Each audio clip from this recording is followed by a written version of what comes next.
Bapak, Ibu, Saudara yang dikasihi Tuhan, beberapa minggu lalu eh, saya menyampaikan tentang beberapa ciri eh, orang di dalam gereja, tetapi sebenarnya belum dewasa secara rohani.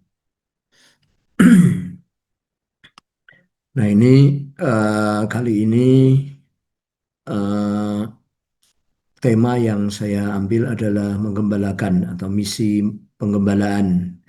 Ayat firman Tuhannya Yohanes 21 ayat 15 sampai 17. Ya. Demikian firman Tuhan. Sesudah sarapan, Yesus berkata kepada Simon Petrus, "Simon, anak Yohanes, apakah engkau mengasihi aku lebih dari mereka ini?" Jawab Petrus kepadanya, "Benar Tuhan, engkau tahu bahwa aku mengasihi engkau." Kata Yesus kepadanya, "Gembalakanlah domba-dombaku." Kata Yesus pula kepadanya untuk kedua kalinya, "Simon, anak Yohanes, apakah engkau mengasihi aku?" Jawab Petrus kepadanya, "Benar Tuhan, engkau tahu bahwa aku mengasihi engkau." Kata Yesus kepadanya, "Gembalakanlah domba-dombaku." Kata Yesus kepadanya untuk yang ketiga kalinya, "Simon, anak Yohanes, apakah engkau mengasihi aku?" Maka sedih hati Petrus karena Yesus berkata untuk ketiga kalinya, "Apakah engkau mengasihi aku?" Dan ia berkata kepadanya, "Tuhan, engkau tahu segala sesuatu. Engkau tahu bahwa aku mengasihi engkau." Kata Yesus kepadanya, "Gembalakanlah domba-dombaku." Nah, Bapak Ibu Saudara, eh, ini tugas dari Tuhan yang diberikan kepada Simon untuk menggembalakan domba-domba, ya, untuk menggembalakan domba-domba. Nah, eh, perintah Tuhan ini bukan hanya untuk orang yang eh, pengikut Yesus, tapi ini semua juga khususnya mereka yang dimuridkan oleh Tuhan, ya, murid-murid Tuhan. Jadi yang sengaja memang dipersiapkan oleh Tuhan Yesus untuk menggembalakan domba-domba Tuhan.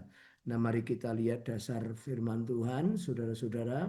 Nah, kata penggembalaan di sini diperoleh di dalam Alkitab tadi di dalam Yohanes 21 ayat 15 dan 17, ya saudaraku, dan 21 ayat 16. Ya, yang satu yang 15 17 boske menggembalakan saudaraku, dan poimane gembalakanlah saudara-saudara ya.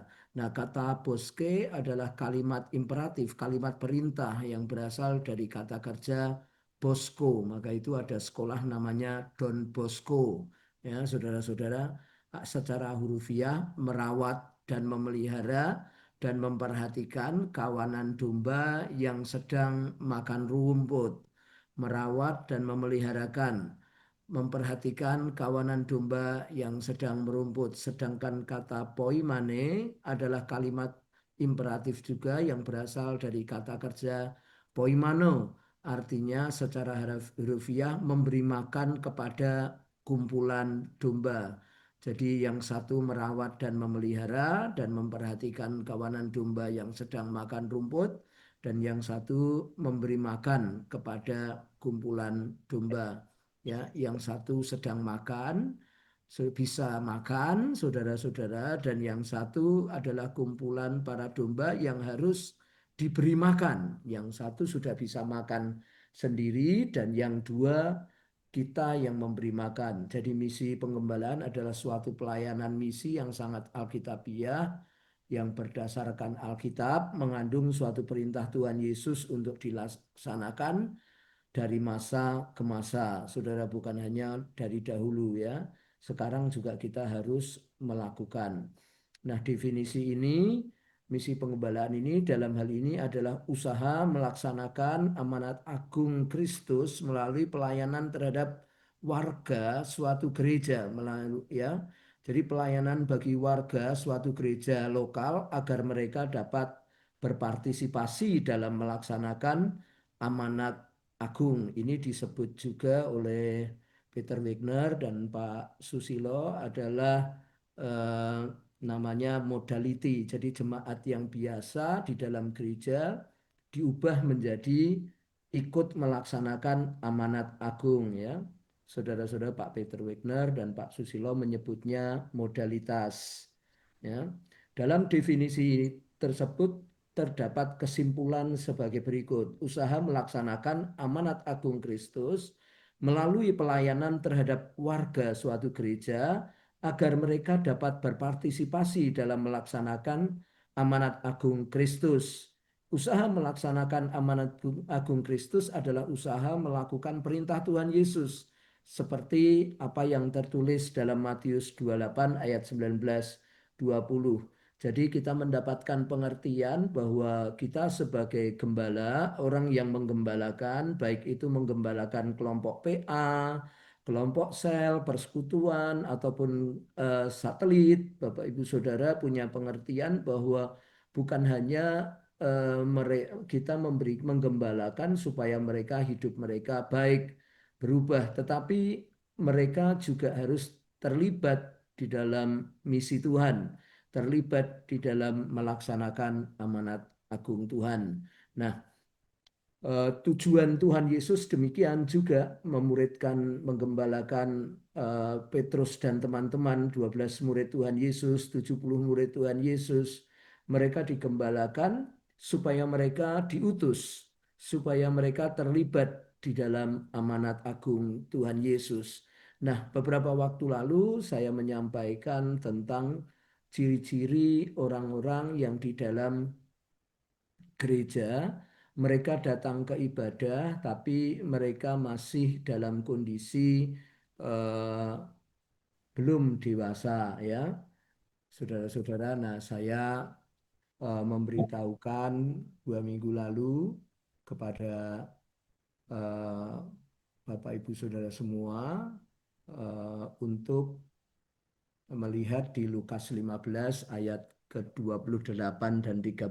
Nah, inilah yang harus kita gembalakan supaya mereka, saudara-saudara, bisa keluar dari permasalahan ya, walaupun mereka tinggal di dalam gereja, tetapi hidup mereka, saudara-saudara, di Lukas 15, 28, 31 dikatakan ya, maka marahlah anak sulung itu, ia tidak mau masuk mutung, saudara-saudara.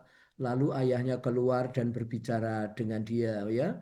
Masih suka marah, saudara-saudara, pundung atau mutung, meninggalkan pelayanan atau persekutuan ya.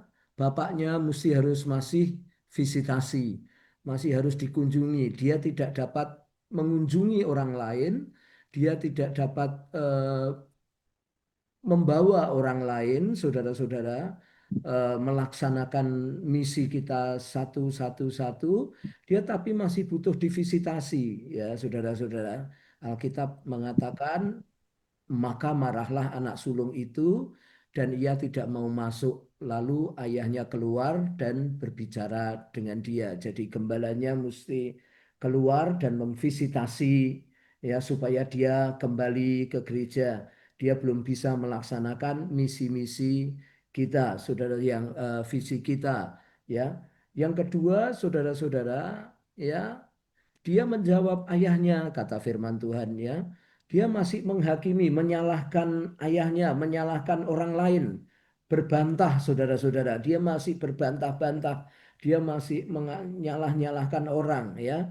Bahkan bisa menyalahkan Tuhan. Nah, ini saudara-saudara tanda-tanda dia belum modalitas, Bapak Ibu Saudara. Dia belum menjadi orang yang bisa bekerja, menjadi orang yang betul-betul menjadi modalitas, menjadi berguna, saudara-saudara, di dalam tubuh Kristus ya. Dia masih kadang, wah, ngapain aku, dapat apa aku di situ gitu, saudara ya.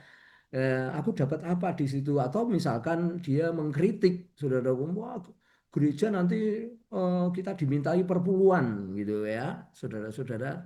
Dia belum mau diajar bahkan begitu ya. Ini belum dewasa ya, tanda-tanda dia sudah masuk di dalam gereja tapi masih bersikap demikian. Ya, yang ketiga Alkitab mengatakan, saudara-saudara, Lukas 15, 28, 31, telah bertahun-tahun aku melayani Bapa dan belum pernah aku melanggar perintah Bapa. Jadi dia berkata mengukur dirinya sendiri, ya, sudah melayani dengan motif yang tidak tulus. Ya, dia melakukan pelayanan tapi bukan dengan hati yang tulus, hati ingin bersyukur kepada Tuhan, tapi masih hitung-hitungan, saudara-saudara, ya, bukan pengabdian bahwa dirinya sudah diselamatkan, dirinya harus melayani, ya, saudara-saudaraku, tapi dia belum mampu juga melepaskan hak-haknya, ya, dia masih pengen leha-leha. Nah, ini adalah bagian dari misi dari gembala untuk menaikkan saudara-saudaraku. Jadi misinya supaya jemaat yang demikian bisa cinta Tuhan, bisa melayani dengan baik,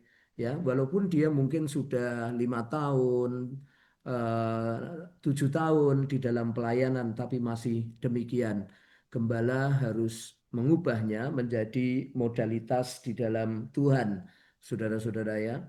Nah, tetapi kepadaku belum pernah Bapa memberikan seekor anak kambing untuk bersukacita dengan sahabat-sahabatku. Dia masih menuntut hak, ya, saudara-saudaraku. Dia berkata, aku dapat apa kalau aku di gereja? Berkatku apa gitu ya? Masih terikat teman lama, ya. Dia mengatakan, aku masih bersukacita dengan sahabat-sahabatku. Dia punya komunitas yang mungkin komunitas lama, ya, kegiatan-kegiatan lama, mungkin itu kegiatan nongkrong bareng, ya, saudara-saudara yang tengah malam nongkrong bareng, dia belum bisa menjadi modalitas. Jadi Bapak Ibu Saudara sebagai gembala pemuridan, gembala sel, gembala persekutuan ataupun gembala gereja ini kita harus terus bekerja dan membawa saudara-saudara kita untuk dia menjadi modalitas di dalam misi amanat agung Tuhan Yesus Kristus, saudara-saudara. Nah, kemudian yang terakhir, saudara, Alkitab memberitahu kita, tetapi baru saja datang anak bapa yang telah memboroskan harta kekayaan bapa bersama-sama dengan pelacur-pelacur, maka bapa menyembelih anak lembu tambun itu untuk dia. Dia melihat saudaranya, dia masih iri, dia masih menghakimi saudaranya, merasa paling benar, melihat orang lain diberkati, dia tidak, ya, saudara-saudara, dan banyak lagi, saudara-saudara. Tugas kita untuk menggembalakan yang demikian ini menjadi orang-orang yang mengasihi Tuhan, cinta Tuhan, rela berkorban. Ini adalah bentuk dari kita mengubah mereka menjadi modalitas di dalam amanat agung Tuhan Yesus Kristus, sehingga mereka dapat mengasihi Tuhan, cinta Tuhan, berkorban, ya, banyak hal, saudara-saudaraku, yang sebenarnya potensi di dalam diri orang itu, tapi belum sempat mengubahkan mereka. Mereka bisa berubah di dalam doa kita, di dalam kita memberi makan rohani kepada mereka, saudara-saudara, makanan yang tepat kepada mereka, mereka bisa berubah. Mari Bapak Ibu Saudara, kita eh, menjadi gembala-gembala, mengikuti Tuhan karena itu perintah Tuhan, seperti Tuhan bertanya kepada Simon, Simon, apakah engkau mengasihi aku? Jawabnya adalah, aku mengasihi engkau. Maka perintah dan bukti kita mengasihi Tuhan adalah mengubah mereka menjadi orang-orang yang cinta Tuhan, orang-orang yang bisa membuktikan dirinya di ladang Tuhan, ya, menjadi modalitas di dalam pelayanan, di dalam gereja. Mereka bukan lagi orang-orang yang berkutat tentang berfokus kepada dirinya. Mari kita berdoa.